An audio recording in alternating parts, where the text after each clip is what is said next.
Hello, this is your host, Todd Lewis of the Praise of Flight podcast. Don't forget to like, share, and subscribe and hit the notification bell. Don't forget to follow me on Twitter, Telegram, and Facebook, and support me on Subscribestar, Locals, and Buy Me a Coffee. You can also check out my Substack for essays that are similar to the topics that I talk about on the show. So today I'm once again joined by Keith and Florian, this time not for a roundtable, so it's an unusual cast of characters for a regular weekday show. But since Donald Trump just got inaugurated 3 days ago, I felt like it was apropos to talk about what we've been talking about a lot already, what a second Trump term might look like.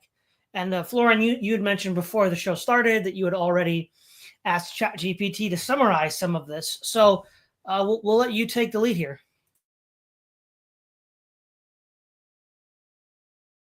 You're still muted, Florian.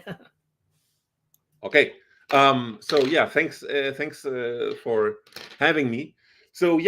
Trump has done a lot already in the first 3 days of taking office. So basically, with a flurry of executive orders, and ChatGPT listed 28, of which several of them I also recognize. So it's probably true. Maybe he has issued a few more like by now, but 28. Most of them are. So first, one cluster is. So first of all, to get that out of the way, he has rescinded a lot of previous executive orders. And I don't know which previous EOs he has rescinded. There's probably another long list, and I'm not going to go through that. But basically what Biden put up, an executive order, he basically has undone several of them. So, and then there's a clear line, putting America first. That's actually also one title of one of the executive orders, putting America first in international environmental agreements.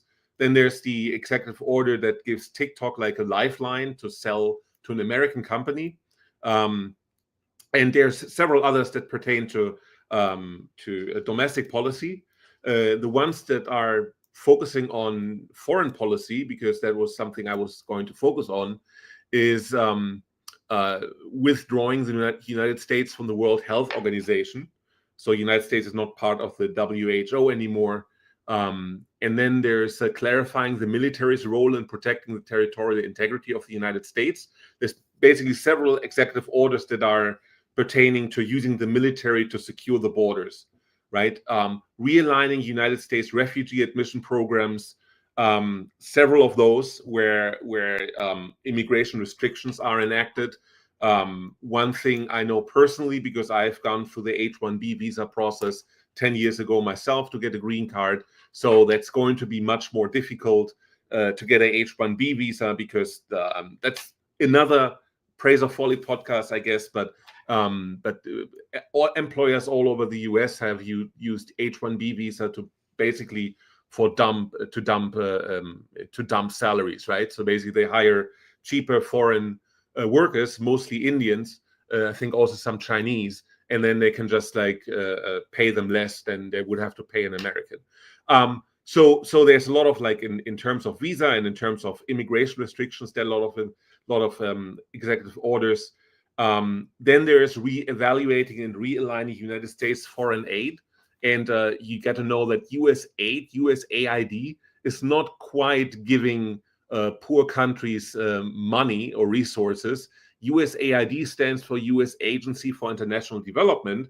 That's basically used to develop U.S. influence abroad, right? So that's U.S. aid is basically a way to finance all these NGOs and the foreign policy blob, as some people call it. So that's reevaluated, realigned. So that's stopped. That spigot is stopped for a moment.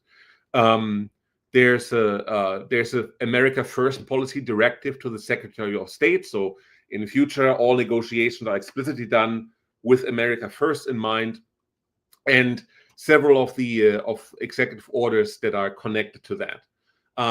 Then there were already some significant foreign policy actions. So before Trump took office, he exerted pressure on Netanyahu via negotiations through US, together with the outgoing Biden administration, Egypt and Qatar. And what Trump did, he was issuing stern warnings to Hamas and urged them to release hostages. And then the other part of the coin was basically putting pressure on Benjamin Netanyahu. And there's now a ceasefire, and Hamas has released, I think, 33 Israeli hostages, and Israel has released 1,000 Hamas hostages, or captured combatants, or you ever want to call them. So that prisoner exchange basically has been done. And so then Trump also has said to Putin that he would be open to negotiations, but Russia should stop the war immediately. Otherwise, Russia will experience sanctions by the US. So it's another carrot and stick approach, similar to what Trump did in the Israel-Hamas conflict.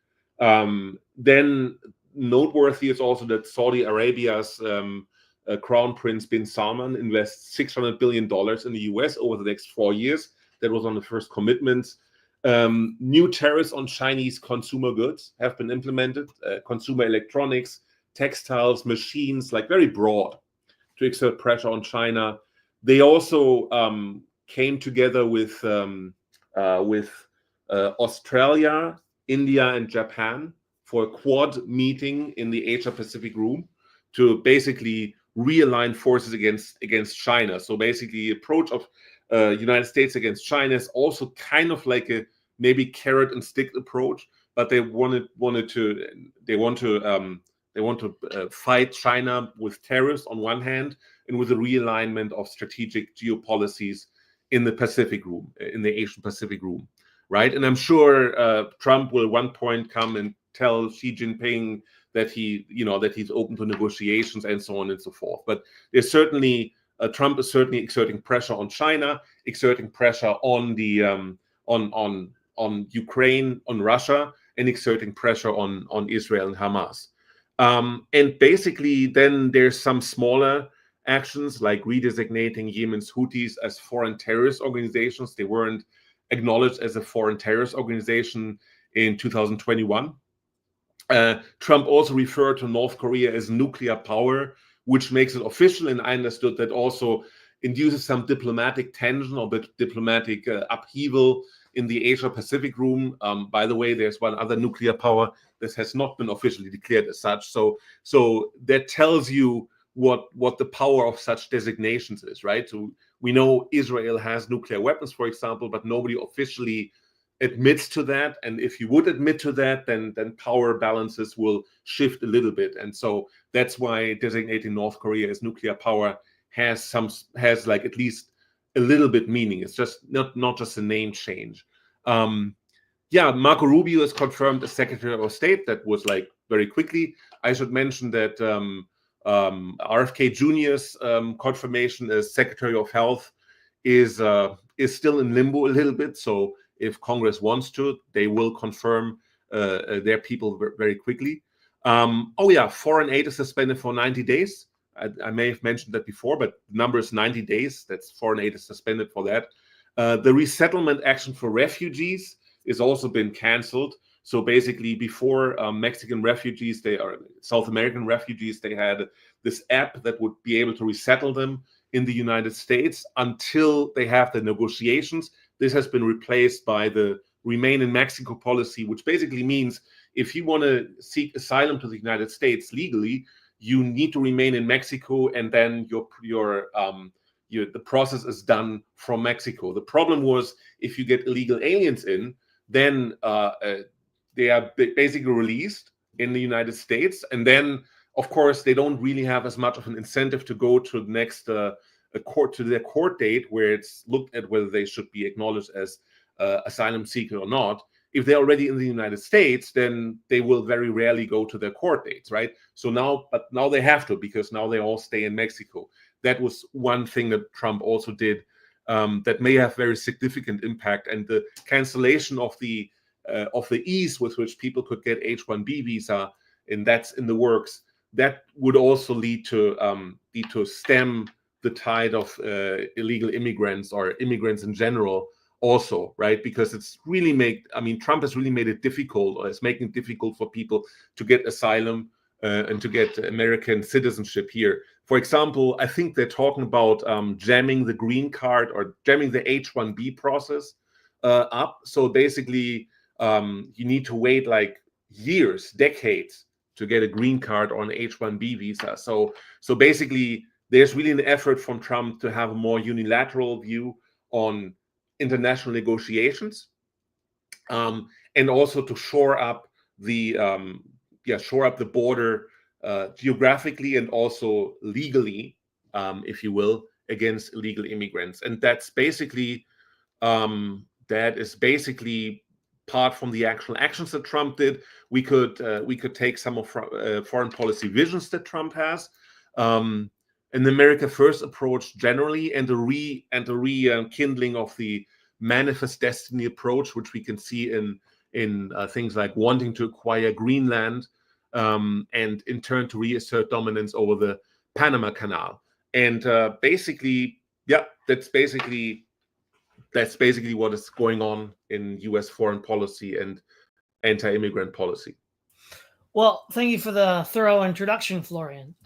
So a few things that sort of feed into this is, prior to Trump's inauguration, there was, of course, the whole big H-1B visa snafu on X, which just completely blew up on the faces of a lot of people, taking out Vivek Ramaswamy pretty hard. And the idea was, it's hard to tell exactly, because Elon Musk first starts pushing this in a way that's, pretty full-throated. And then there's a huge backlash. So I wonder if, in fact, Musk was trying to just, you know what they say, there's no such thing as bad press. It's the only thing worse being talked about is not being talked about. Maybe that's what Musk was into all along, but it sort of tested the waters to see where the American people were on this issue. And they were very much against, giving more H-1B visas. The other thing that's interesting and in the bad way is that all of the wrong people are saying the right things about Trump. So, for example, I saw a few weeks ago on X a bunch of clips going around of the head, the former head of Microsoft, the founder of Microsoft, saying, "Oh yeah, we love Trump. Trump's great. We're on the same page." Well, if you're on the same page with Bill Gates, I think you're on the wrong page. So I don't know if Bill Gates is just doing a CYA maneuver to get in Trump's good graces, or if that means that to some extent Trump is playing ball. Because what this looks like is, remember, leading up to Trump's inauguration, there was all this lawfare. There was threats about throwing Trump in jail and arresting other MAGA people. And, it looked like there was going to be this real showdown between Trump and the deep state. And of course, there were the 2 assassination attempts. So it looks like that there's been sort of a detente that's been reached, where on the one hand, Trump gets some of what he wants, the sort of like America First economic nationalist stuff, right? So we have health reforms, potentially with RFK Jr. We have the tariffs, the economic pressure on other nations, and we have the H-1B visas. One thing that's really important, and this is what I think needs to be brought up, and this is in line with what Nima Parvini had said his on his Twitter account, that it's the same elites in charge. The architects of all of this financial structures are the ones in charge, and that was something that was pointed out recently by Bernie Sanders, who said that Donald Trump didn't say anything about, in his inauguration speech, anything about the economic issues for working class people, union issues, all of these serious economic issues. Now, maybe he will in the future, right? But it's not something he's campaigning on. So it's a strange kind of American economic nationalism, right? If you think of like the internal development programs begun by the Whigs in the 19th century, of which in many ways FDR's New Deal was a natural extension of, that was rooted in a robust labor movement, right? It wasn't just keeping the foreigners out, which it was, but it was also, giving the American worker tools to fight back against capital, which, again, I don't think Trump is making that kind of a move. And so there's that. The other thing is, I don't know if who remembers the North American Union, the NWO stuff from like 15, 20 years ago, but, you hear worrying news statements about Trump wanting to, quote, annex Canada, Greenland, and the Panama Canal. Now, a lot of that's probably just bombastic rhetoric. But, I thought Trump was fighting the deep state. Like, this is just the North American Union crap. And, instead of the Amero, we're going to have some, digital currency. It's like, it almost really feels like things didn't change that much. It feels like that there's a bit of a facelift. There's no more rainbow. There's no more woke. And again, for many people, that's a good thing. I think that's a good thing. But it's kind of a really small bone to throw, given what's really at stake here. As far as I can tell, there's no ratcheting down of conflict with China. There's no ratcheting down of conflict between Israel and Iran. Trump says he wants to negotiate with Putin and to end the war in Ukraine, and I hope he does. But he seems to be taking a more bombastic approach than he did in his first term. So I don't know if that's just for domestic consumption or if that indicates a change in his attitude towards the war in Russia. It also seems like that the wheels for war that were set in by Biden are really almost impossible to stop. I'm not saying you can't stop them, but it almost feels like Trump's been handed a hot potato that he just has to deal with the best way he can, right? Even if he doesn't want to.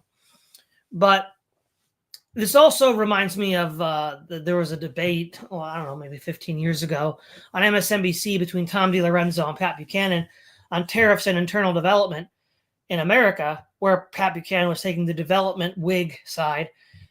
This is sort of like that. So this is sort of a win for Pat Buchanan because he also was advocating for American economic nationalism and tariffs.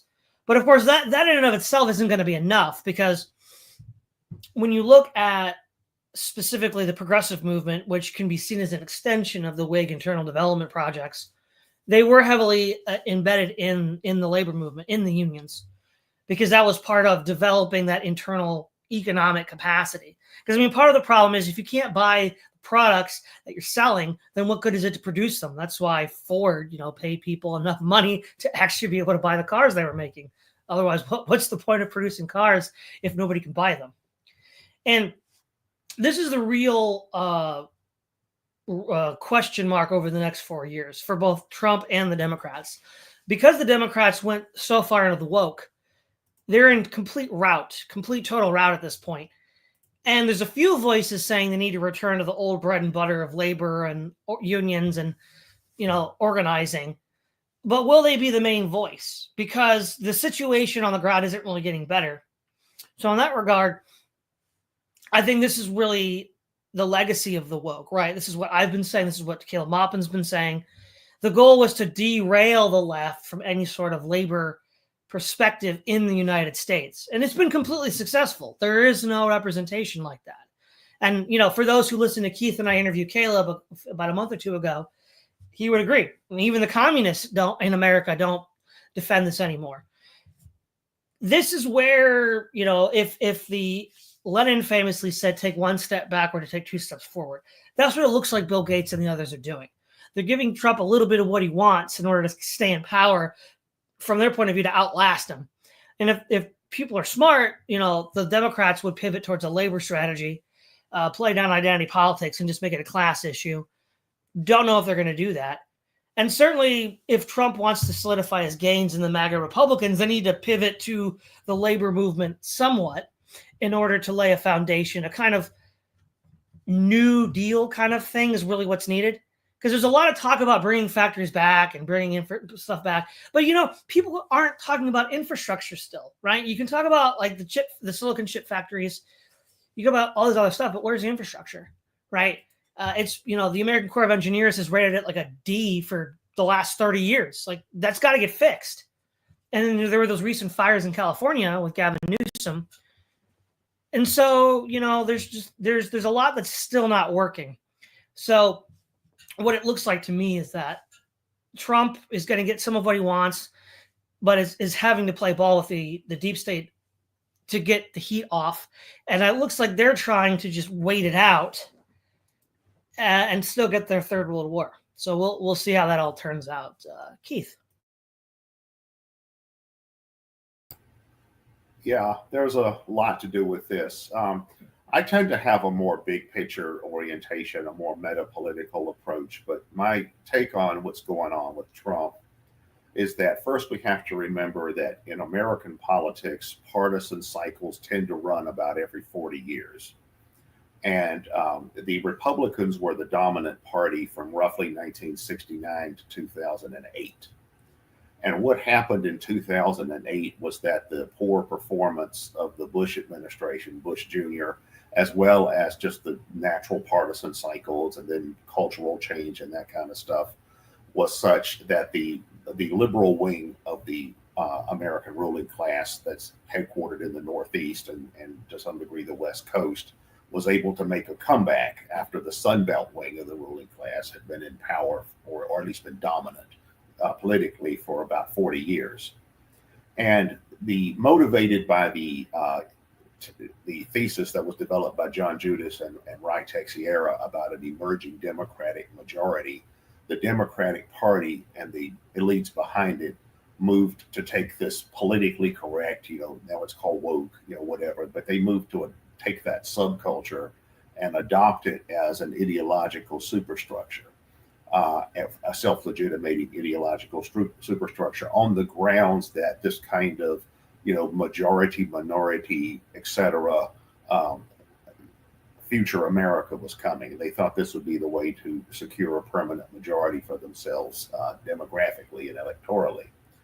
And much of the time period between, say, 2008, 2009, up through a couple of years ago, that was the dominant paradigm among the elites. And it sort of peaked around 2020, 2021, when we saw the George Floyd stuff and then the J6 and all that kind of stuff.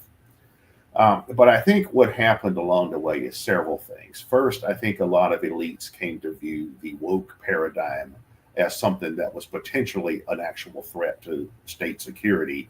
When you have woke people saying we want to abolish the police, we want to abolish the alphabet soup agencies like ICE and that kind of stuff.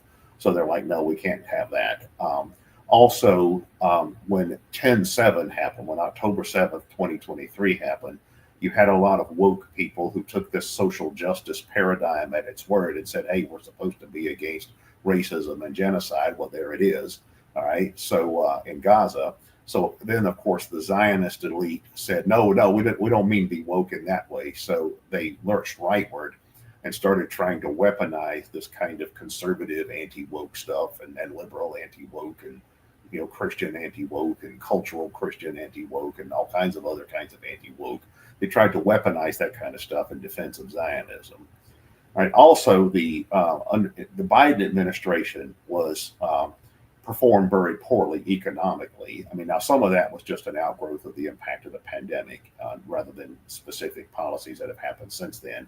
But economic discontent always makes against incumbent parties.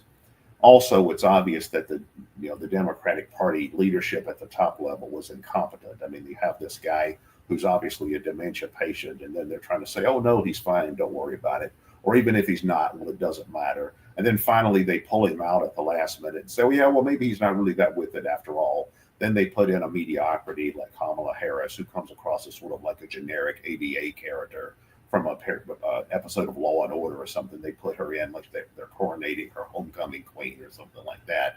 Right, so obviously that created a crisis of legitimacy for the Democrats.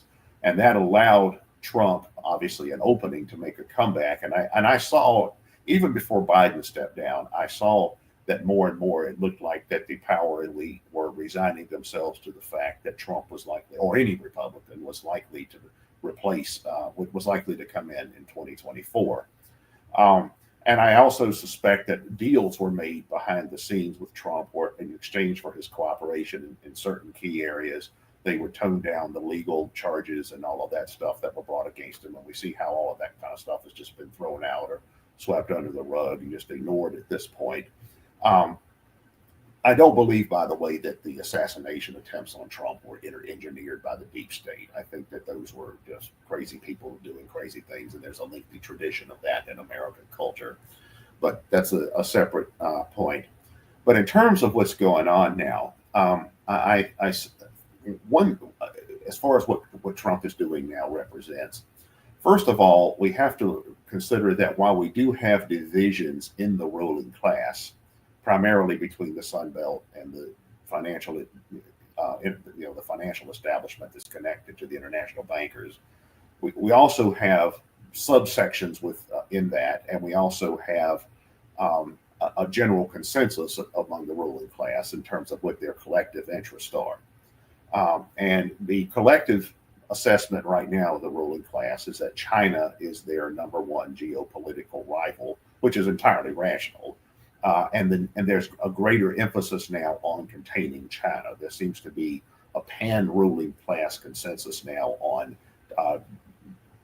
tougher trade policies and things like that regarding China, because for geopolitical reasons, and that Trump started pushing that when he was in before, but that continued under the Biden administration. There's just, some people have this idea that Biden is a Chinese puppet or something. That's crazy. He actually continued a lot of the Trump policies on China.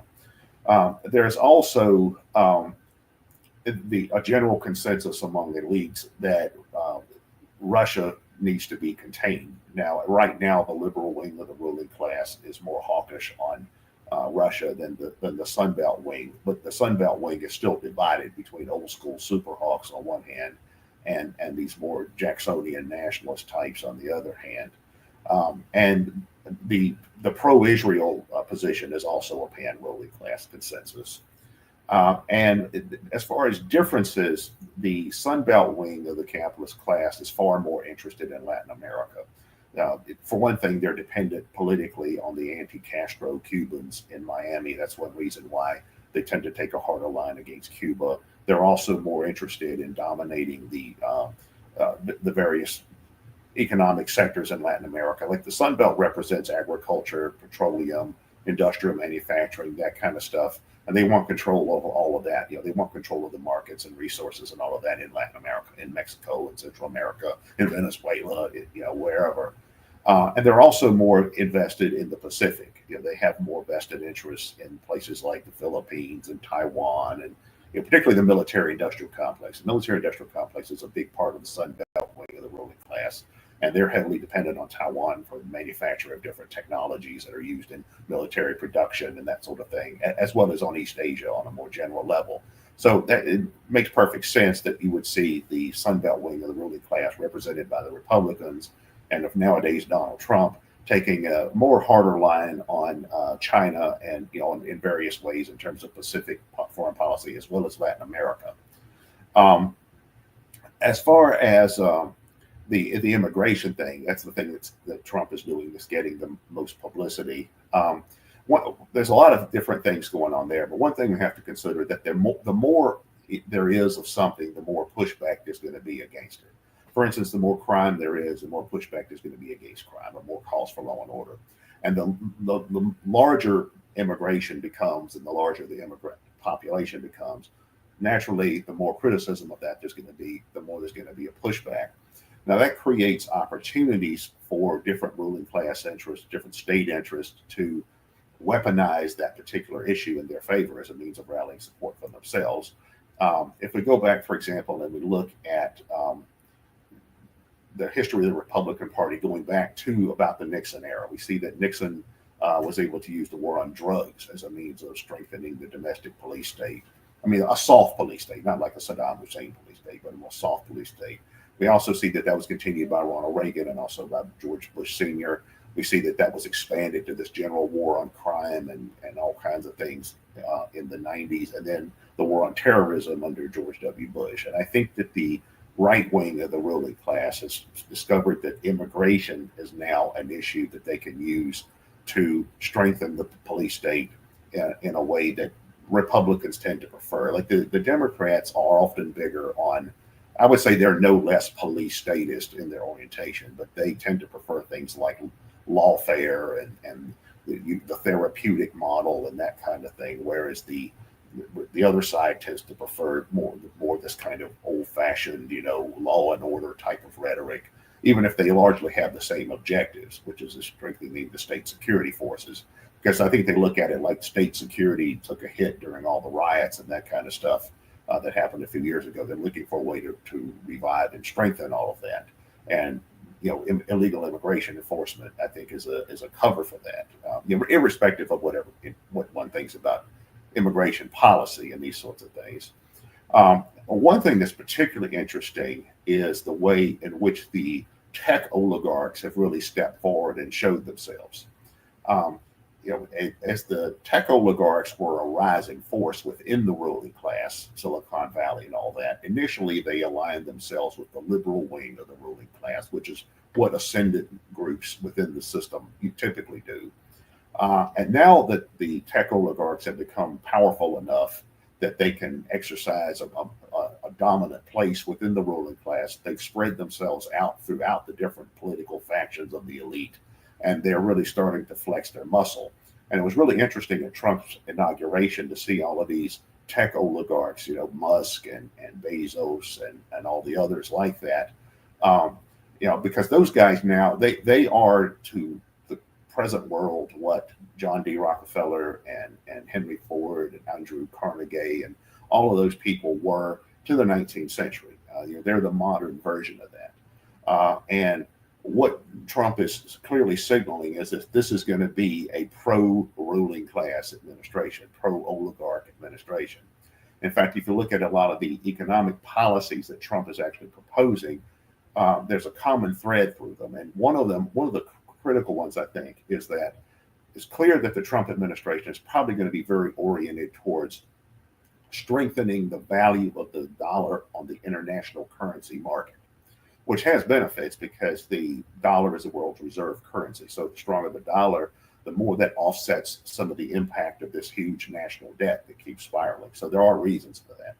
But if you look at who the primary beneficiaries of that are going to be, it's going to be, first of all, wealthy expats, Americans who live in other countries much of the time, investors in U.S. bonds, shareholders in multinational corporations that have a large international supply chain, value investors on a general level, meaning investors in well-established companies that are profitable. These are the people that are really going to benefit from a policy like that, from strengthening the value of the dollar on the international currency market.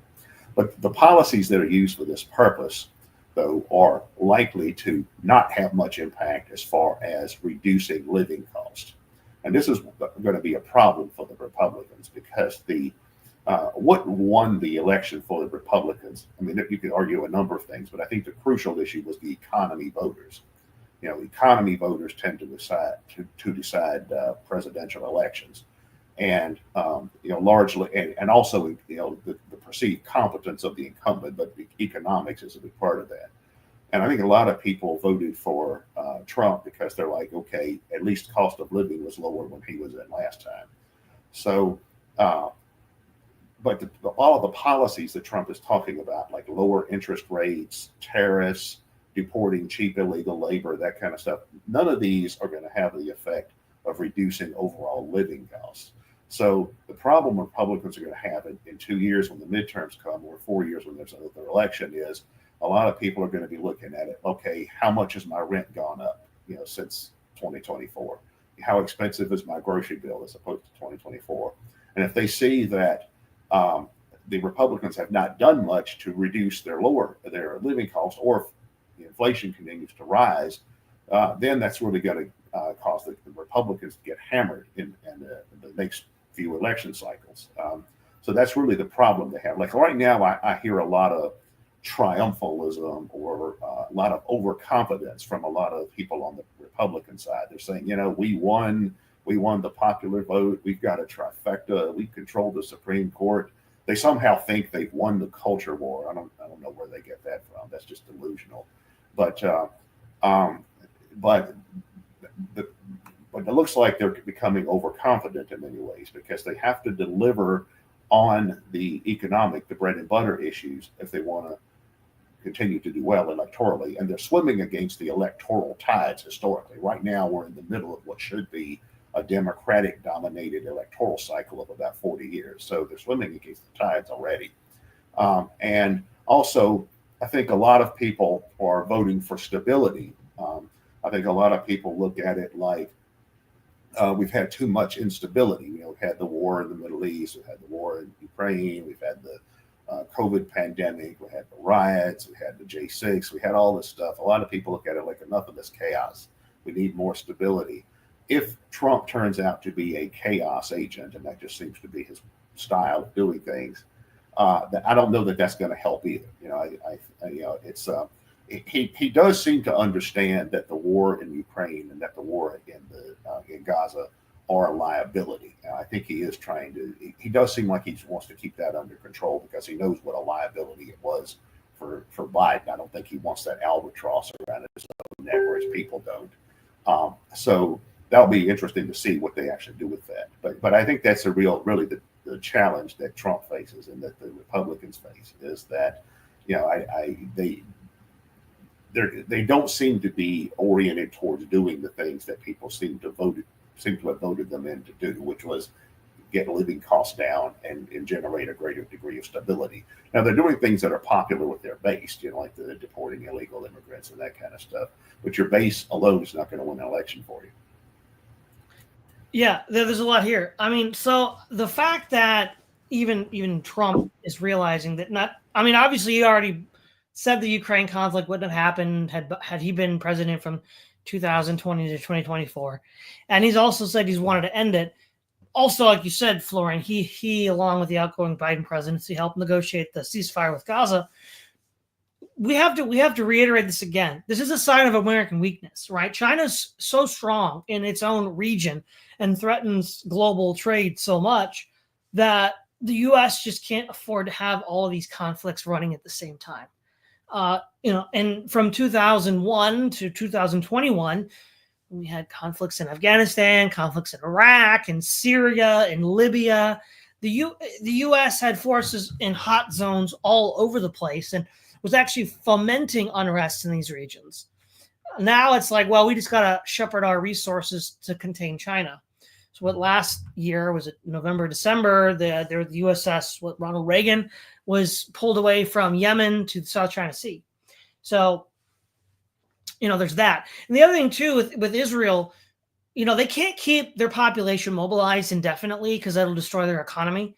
This could also be the economic pressure being put on Israel from just 2.5 years of conflict. That's going to do that. 2 years of conflict because when the first year from October 2023 to October 2024, they had like a 20% dip in their economy because they conscripted so much of their base, right? You can't keep doing that. Yeah, they didn't win the culture war. I don't know why. I mean, the Democrats were beaten so badly, and the whole woke coalition just completely fell apart, as many of us on the right knew it would. Because what do environmentalists and labor unions have in common? Not much. What do feminists and Muslims have in common? Not much. This is ridiculous. It turns out, what do feminists and trannies have in common? Not much. So this whole coalition was insane, right? It was theirs to lose. Well, this though it's domestic, has a lot, reminds me of 1991 when the Soviet Union collapsed. In the United States just went on this spree around the world, which is still going on.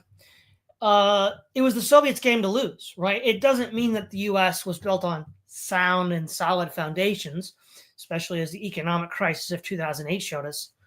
But they haven't learned the lesson. And unfortunately, this time around, it looks like the Republicans aren't learning the lesson either.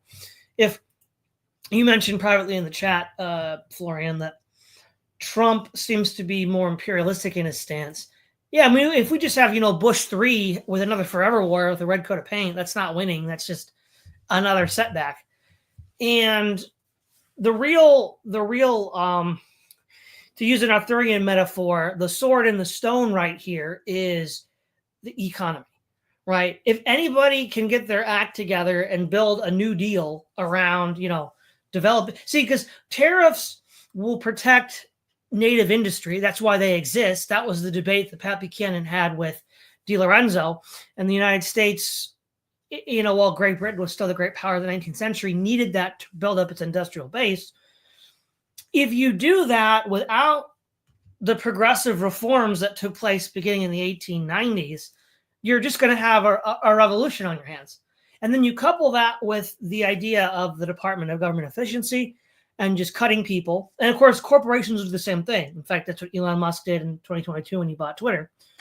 He just, fired 80% of the staff. What happens if you just fire all these people and then don't give them anything else? I mean, that's just a disaster waiting to happen. Now, the old Democrats like FDR or Truman or Kennedy would have just said, yeah, well, we have all these welfare programs. We have all these programs to help you navigate that transition. In fact, even Mr. Libertarian Henry Hazlitt was like, yeah, we need those in order to help people go from one job to the next while they're unemployed. But that attitude's all gone. So it's just going to make things a real dangerous situation, a real ticking time bomb. And I don't see the Republicans dealing with it.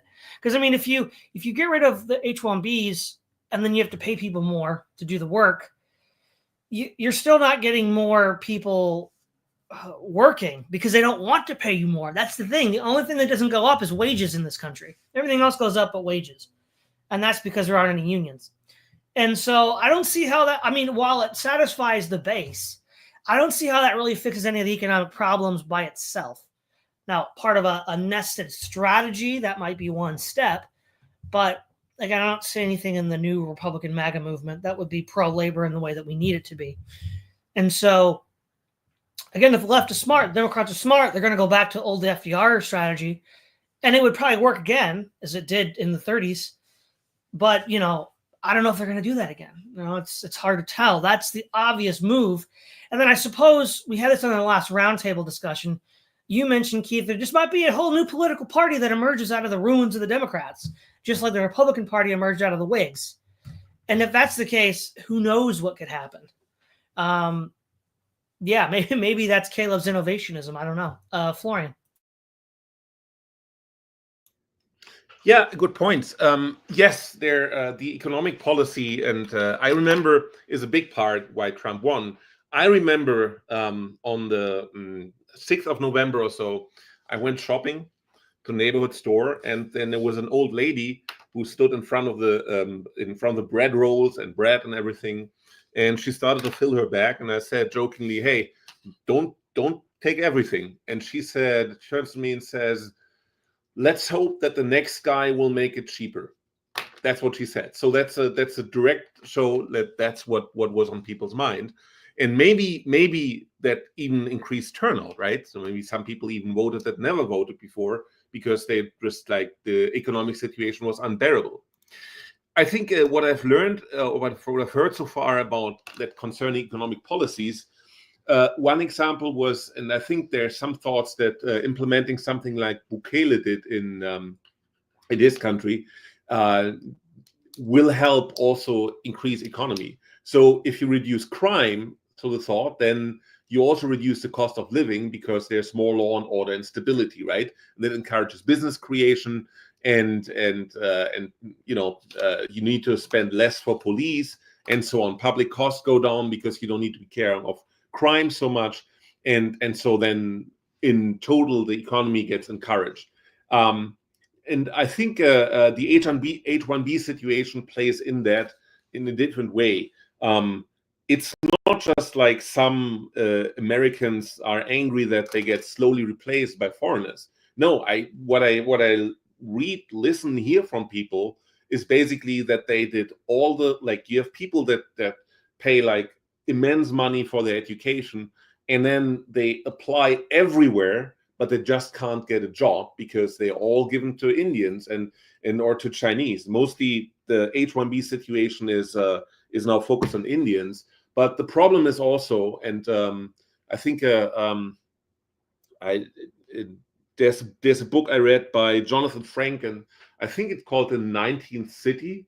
It's his first work before he became famous, and basically talks about how a small city in Missouri is taken over by Indians in the police force. And what he describes there in this fictional account is that they basically bring all their own people in, right? So and I heard somewhere else that that Indians can be very nepotistic, and they start that's the worry, that you have some Indians that are having these H-1B positions, and then they basically manage as Indian, and then they hire all kinds of Indian first, and they just like they don't let like white male Americans or white Americans, non-Indian Americans in general, get those jobs, right? So that's the fear here. And if, quite frankly, if people say, you know, look, I apply everywhere, and I've spent a lot of money in my education, and we even can look at senior managers that were inundated by job offers, like 2 per day or something like that in some cases before 2019, and now they apply for 6 months and they can't get a single job. So that's a real problem, the situation. And if you look at who gets H-1B, those are like entry-level accountants, right? So you can understand that's a problem. Now, if you take that away, that option, then sure, companies need to pay more, and then things will become more expensive. But in general, then the people that get the jobs will also have more money to spend, right? So then you don't have cheap stuff as it is now, but you still have people being able to afford the stuff, right? So I think that's kind of a balance, that like equilibrium that then achieves a new level. And the question is whether this all goes fast enough to let people feel there's economic advancement for them and they can finally afford the things again, right? I think, especially in the Midwest, having Americans that can get jobs now that you don't have H-1Bs anymore, that will alone guarantee Trump some votes for re-election. That's the hypothesis. I don't know whether it's strong enough, but it seems to be like a very, very much underestimated problem. Concerning Trump, I think he's primarily concerned about his legacy. So he will probably seek big gestures, symbolic gestures. Of course, he wants to negotiate ceasefires in all the crisis centers in the world, because that can get him into the history books, right? So the one who must be worried about economic policies, that would be J.D. Vance. And I think people just quietly assume that he wants to run for president in 2028. And so it will be on him to put things in motion that the economy goes better. And, given his background from the Midwest, there's some evidence that he may be able to do that, and that he's able to understand what the problems are. And I think, so I'm a little bit more optimistic that there will be economic policy changes in the positive direction. Also, and that I think it depends on from which angle you're looking at it. Manifest Destiny is not necessarily the same as the neocon stance on the Middle East, right? And Trump has repeatedly said that one of the major criticism of the Iraq war is not so much that it was unjust or killed many people or something like that. He basically said the U.S. didn't get enough out of it, right? I remember when he once said the U.S. we should have taken all of Iraq's oil, right, as like some kind of payment that we helped them overthrow Saddam Hussein. So he is always looking at what's in it for the United States. And I'm not sure, there may be some Bushite 2.0 people that are trying to use American imperialism for their own goals. But I think for Trump, it's just a very pragmatic way. We go to Greenland, we try to acquire Greenland in some way, shape, or form, because it has a big geopolitical role for us, and there's a lot of resources there, so it makes sense. It's like kind of a no-brainer to have stronger ties to Greenland. It's not so much as we want to the Greenlandish people will dance in the street once we freed them. Is not like that at all, right? But it can always be that there is like more deep state-like powers that try to push American policy in a more imperialist way to fulfill their ideas. That's what I would say to this. Right. Yeah. Before I hand this off to you, Keith, what's really interesting here about this Trumpian, Jacksonian, and Manifest Destiny reminds me of Deepak Lal's book In Defense of Empires, where he says, he sort of predicts that there would be this Jacksonian rise in American politics. Now, he didn't say it would be Trump, no, but he did say that something like this would happen. And one of the things that he predicts is that demands for territorial acquisition would increase. Well, we've heard Trump say that, so that does seem to be the case, and that would necessitate a more centralized and coercive state. I hope that doesn't happen, but yeah, Keith. Yeah, well, on the economic questions, many people make a big to-do about how the Republican Party has supposedly turned towards economic nationalism and somehow abandoned the old neoliberal paradigm, say from the Reagan era. But I think that all of that is greatly overstated. If we look at who the actual base of the Republican Party are, and when I say base, the people who really are the core Republican voters and donors, on one hand, a lot of people point to the base as being, the hardcore cultural right, but I think that's something of a misperception. It's certainly true that among I guess what we could call the shock troops for the Republicans, we have the hardcore nativists, the anti-immigration people. They've really been a loud voice in recent times. That's a tradition that goes all the way back to the early 19th century, the know nothings and that kind of stuff. We have these low church evangelical people, and that's also very much within American tradition. We have the Israel worshipers. There are cultural reasons for that. There's also the paranoid conspiracy theory types, the QAnon types and that kind of stuff that have become more prominent in recent times. Again, that's another longstanding American tradition. A lot of people who say that the Republicans are fascist, I'm like, no, these are not exotic Eurasian ideologies. All of this stuff is well within American tradition. You have all of that stuff as sort of a shock troop force for the Republican Party. But the real base of the Republican Party is the petty bourgeoisie. It's the small business, small capital, regional corporations, that kind of stuff. That's always been the real base of the Republican Party throughout most of its history, at least in the 20th century onward. And those people are still very much within the standard Goldwater, Reagan economic paradigm. They're for tax cuts, they're for business deregulation, they're for keeping unions out, they're for keeping the minimum wage low. None of that is consistent with economic populism, with a working class orientation. Now, it is true that the Republicans have moved slightly towards economic nationalism, but it's economic nationalism for a particular sector, not for the working class. It's more for business sectors that want greater protection from competition from, say, Chinese businesses or Latin American businesses and things of that nature. So it's a business class economic nationalism. That's why Trump is part of the reason why Trump is pushing the idea of tariffs.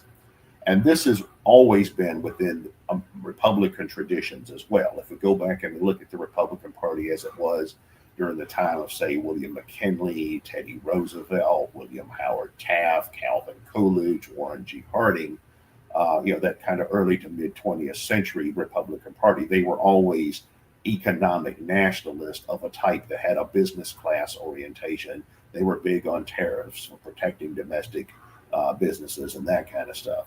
So they've sort of dusted off that tradition that was somewhat submerged during the Reagan era, although Reagan was far more protectionist than his reputation. For example, he put in a lot of protectionism for the U.S. car industry, the U.S. motorcycle industry, things like that. So none of that is outside Republican traditions either.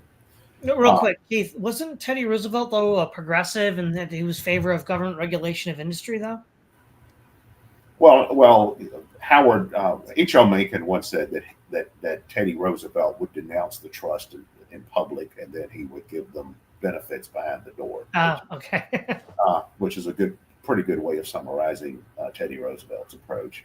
But but all of this kind of economic nationalism is well within American traditions, and even within Republican traditions, and it's very business class oriented. It's not a working class oriented economic nationalism.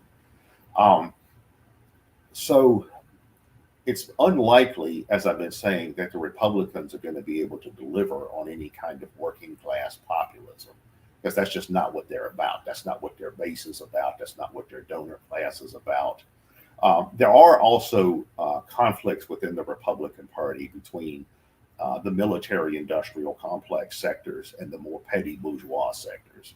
Like a lot of that has to do with the falling out between the Cheney types and the Trump types, because the Trump types are more within this kind of economic nationalist, quasi-isolationist. They're not really isolationist, but they're more like, you could say they're unilateralist nationalist as opposed to unilateralist globalist like Dick Cheney. Like Dick Cheney is somebody like Dick Cheney or like the neocons like Bill Kristol they have the same basic worldview as the liberal internationalists in the Democratic Party, except they favor a much more aggressive America-centric unilateralism and are less oriented towards building consensus with international institutions like the UN and NATO and the European countries and other first world countries. So that's the big difference between, say, a Dick Cheney type and, say, a liberal Democrat. But then the difference between a Dick Cheney or Bill Kristol or John Bolton type and Trump is that he's a unilateralist nationalist, not a unilateralist globalist per se. Right? Which is significant. I mean, that it's still within American traditions, going back to Jacksonianism to some degree, but certainly, early 20th century republicanism as well. Also, on the Israel question, the Zionist elite in the United States has its hands imprinted in all of the different ruling class factions. So no matter what party's in charge, no matter who the president is, it's going to be a pro-Israel regime. Under Joe Biden, Tony Blinken, a Jewish Zionist, was the de facto acting president of the United States. He was the real president while Biden was taking his Alzheimer's medication or whatever he was doing. But there's also different types of Zionists. You have Zionists that are liberal Zionists, liberal internationalist Zionists, and the Blinken wing of the Democratic Party foreign policy establishment is that. You also have people like the Cheneys who view Israel as a crown jewel in a wider Atlanticist, America-centric, but Atlanticist empire. And then you've got hardcore Zionists that are basically just Israeli nationalists. They don't give a damn about America. America is valuable to them to the degree that it furthers the interest of Israel. And that's somebody like Miriam Adelson, who is one of Trump's primary donors. So you've got all of these types of Zionists that are embedded within different ruling class factions. So we're going to have a pro-Israel administration, regardless the form it assumes. But I suspect that part of the deal that's been made is with the ceasefire is that it looks like Trump was probably leaning on Netanyahu for at least a temporary ceasefire, in part for the propaganda bonanza of having scored the release of hostages. But Miriam Adelson's long-term goal has been for Israel to annex the West Bank. And I suspect that the part of the deal is that the U.S. would look the other way while Israel continues to annex the West Bank and engage in ethnic cleansing of the West Bank, because there's been upgraded attacks on not only on ethnic Palestinians in the West Bank, but also on other minority ethnic groups. There have been increased attacks on ethnic Armenians in the West Bank.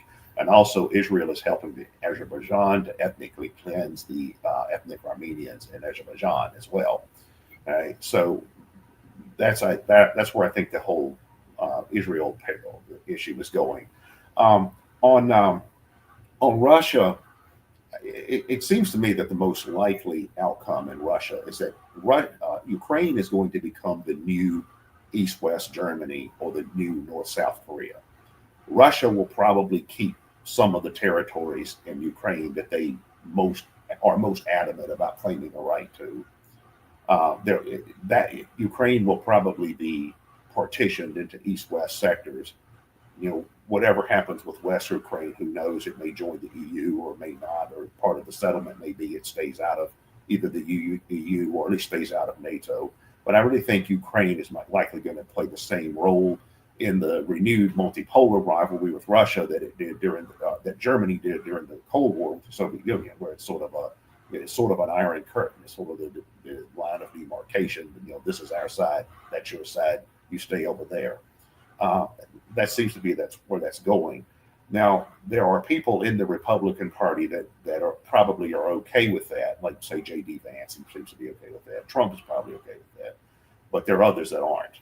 There are others that are more hawkish, like this Mike Waltz guy. He seems to be fairly hawkish on Russia. So I think the big question, there's going to probably be a big conflict in the Trump administration over what kind of concessions and what kind of negotiations to engage in with Russia. I don't believe, as some people do, that Trump is a Russian puppet. I think that's ridiculous. Trump's last administration was actually much more hawkish on Russia than what some people seem to think. They were already shipping weapons to Ukraine, for example. The Trump administration unilaterally abrogated the INF treaty that Ronald Reagan and Mikhail Gorbachev had put together back in 1987. So Trump was always more hawkish on Russia than his reputation. But I think the question is going to be is what kind of settlement, if any, are they going to try to reach with Russia? I think Trump wants a settlement. I think he wants to be viewed as, hey, I put together a peace agreement with Russia, good on me. And I think he probably has a similar attitude towards the DPRK and places like that as well. Even though some people in the Republican Party, including the national security establishment, don't have that viewpoint. So that's probably going to be a source of conflict once again. But as far as the economic questions, the Republicans are not going to be a pro-working class, populist administration. That's just not their nature. That's just out of character for them. There are lots of institutional and structural and financial barriers to that. That's going to give the Democrats the opportunity to make a comeback. I think that if the Democrats are able to make a comeback, say in 2028, it's not going to be with some kind of FDR populism. I think that's a bit of a reach. I think it would be something more like some kind of technocratic managerialism with some more populist sounding economic concessions, something that's more Nixonian, something that's more like, well, we're not going to, have a new Deal, but we're going to have more tax credits for homeowners. We're going to have low income mortgage program, low interest mortgage programs for home buyers. We're going to expand public health care, or we're going to maybe have a little bit more student loan debt forgiveness, maybe not complete, but a little bit. So the next paradigm following Trumpism would probably be some sort of standard Democratic Party technocracy. These corporate Democrats, only with some token reforms that they sort of co-opt from Bernie Sanders type people. That's probably what's most likely to happen if the Democrats are able to make a comeback, in 2028. Well, okay, I think it's time to move into the closing statements. One thing that I think is interesting to look at here is there's, in one sense, after 2017, there was a pivot in the way that the alt-right conducted itself and moderated a bit. You don't see a lot of the swastika waving loonies anymore. But I see partly the whole H-1B deport the immigrant thing is in part a nod to them. And they sort of represent, on the one hand, some big tech elites because they can trace their lineage back to Mencius Moldbug and his blog. And then others represent more of this, middle class tradition you mentioned, Keith. The thing is, though, right, for them, they want to defeat the Zionists, right? That's the ultimate goal for them because they want to challenge this influence by Israel. And so the thing is, Trump, they've been delusional since 2016. Trump is not their guy because Trump has always supported Israel. He was the one who moved the capital of the U.S. embassy to Jerusalem. And so what I think could happen is, and something to watch out for because everybody's so ridiculously overconfident right now, is if the economy does get worse with tariffs, in spite of the tariffs, in spite of kicking out the H-1B visas and other immigrants, they will then be the fall guys. And then the Zionists can then just circle back around again and then throw them out. Remember, as you said, Keith, the woke were scaring them because they were siding with Palestinians. And so the alt-right, the anti-Semites on the alt-right were seen as less of a threat than the woke people who were backing Palestine. But I think that they still want to ultimately edge them out too. And if you give them these token economic wins, cultural wins that end up tanking the economy, they'll just kind of self-own and get flushed out of the system, just like the woke did. Because I think in part, the woke and the alt-right have, they're counter gangs that have, deep state handlers somewhere along the line. And they were pitted against each other to then be discarded when the elites felt it was necessary. And that's something I think that could happen if they don't play their cards carefully in the next, few years. Final thoughts, Florian? Yeah, two final thoughts. And when I thought about this, one is about working class. So when Keith reminded us that like the Sunbelt capital is more about business owners and less about the working class, then I thought about like, are the Democrats really in favor of the working class? They talk a big deal about the working class, but same as the Republicans, they may not really be on side of the working class. So what actually is the working class? Who actually is in there, and which political representative, what kind of political representation they actually have? I think that would be an interesting thing to think about. And the second point, and that alludes to something that Todd just mentioned, I think if the Trump administration really wants to assert themselves, they need to they need to do something in a different way. We didn't talk much about today, but basically all the lawfare the deep state waged against the Trump campaign, against supporters, it's not enough to just let the J6 prisoners go, which of course I should have mentioned that was a big thing, that he pardoned all the J6, basically issued a blanket pardon against all J6 people. And if Trump doesn't, or Republicans don't also punish the people that were responsible for putting mostly peaceful guys behind bars, then the deep state, and do it in different other areas also, if they don't punish the deep state, if they just try to reverse what the Democrats did, then the deep state will just come back. They just like bide their time and just wait. I think the only way to get rid of the deep state or really do a reform of the system is to actually punish people. And that's a question that would be interesting to also watch out for, if they do anything like that, and not just like maybe they punish like one or two people. No, like they really need to go hard against them. And that remains to be seen if they really do that. If not, the deep state may just come back in 4 years. Okay, Keith, you get the last word. Well, as far as the question of the Democrats being pro or anti working class, it's clearly they are just as much an elite party as the Republicans are. In fact, if anything, they tend to represent the more upper levels of capital to a greater degree. The Republicans tend to be a party of business at every level, whereas the Democrats actually tend to favor big capital over smaller capital. At the same time, though, the Democrats. At the same time, however, the Democrats. 1 second. Let me. I'm not going to take this call. I just need to. Yeah.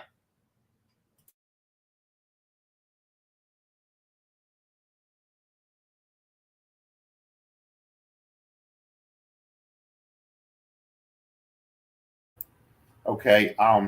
Yeah, I think that the best option for the Democrats strategically, not saying this is my preferred preference, but strategically the best option for the Democrats is to go back to their kind of liberal Republican roots, which is basically what they are now. Like if we look at the old school Rockefeller liberal Republicans, when the Sun Belt capitalists took over the Republican Party, those people basically reinvented themselves as Democrats, and that's what the Democrats are now. They're the old school Rockefeller Republicans, and among the Rockefeller Republicans, there was a populist element.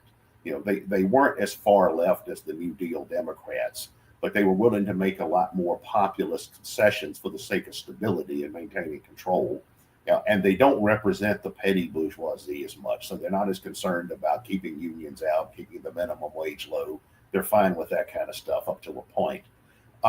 So the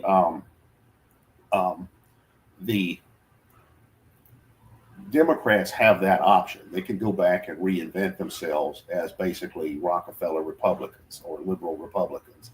And in fact, I've noticed a lot of progressives seem to be that today. I think in our conversation with Caleb Maupin, I mentioned that. I said a lot of former new leftists that I know seem to have become de facto Rockefeller Republicans over time, or at least what Rockefeller Republicans were back, say, in the 70s. So that's probably a direction that the Democrats can go in. On the Zionist question, I suspect that in the future we're going to see an anti-Zionist insurgency on the right. For instance, it's possible that in the primaries in 2028 to determine Trump's successor, that there will be anti-Zionist candidates entering those primaries, or at least Israel-neutral candidates like Tom Massey, Candace Owens, people of that type. And I think if that were to happen, if that were to happen on the right, then the Zionist elite would swing back to the left. They'd say, "Oh, wait a minute, this is neo-Nazism. We got to fight this," So the Zionists are going to be caught in between the pro-Palestine and then the anti-Zionist, or at least the anti-Semites or whatever. So I think that's a possibility there as well. All right. Well, thank you, Keith. Thank you, Florian. This is Todd Lewis of the Prison Folly Podcast, signing off.